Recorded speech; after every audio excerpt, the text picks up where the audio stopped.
প্রধান উপদেষ্টা একই দিনে জাতীয় নির্বাচন ও গণভোট আয়োজনের ঘোষণা দেন গেল ১৩ নভেম্বর। কিন্তু কিভাবে গণভোট আয়োজন হবে তার জন্য আইন প্রয়োজন নির্বাচন কমিশনের।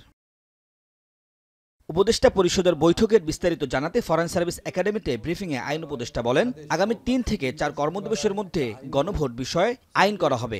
শুধুমাত্র সিটি ব্যাংকে অ্যাকাউন্ট থাকলেই করতে পারবেন গুগল পে। তাই অ্যাকাউন্ট খুলুন আজই।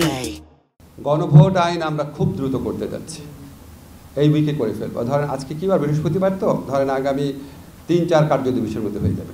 তিনি আরও জানান, মানবতাবিরোধী অপরাধ মামলায় মৃত্যুদণ্ডপ্রাপ্ত আসামি শেখ হাসিনা ও আসাদুজ্জামান খান কামালকে ফেরাতে ভারত সরকারকে আবারও চিঠি দেওয়া হবে। সেই সাথে এ বিষয়ে আন্তর্জাতিক আদালতেও যাবে সরকার।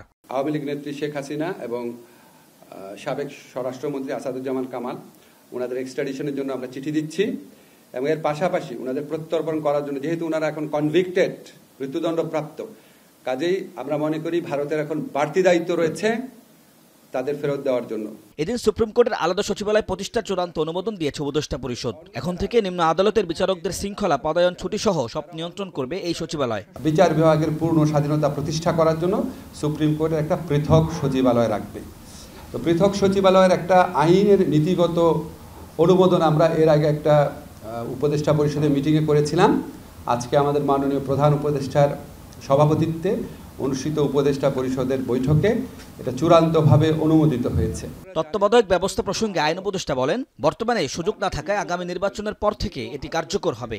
তত্ত্বাবধায়ক সরকারের আন্ডারে আমরা বেশ কয়েকটা। ওমর ফারুক, এখন, ঢাকা। সবসময় দেখতাম ক্ষমতাসীন দল পরাজিত হতো।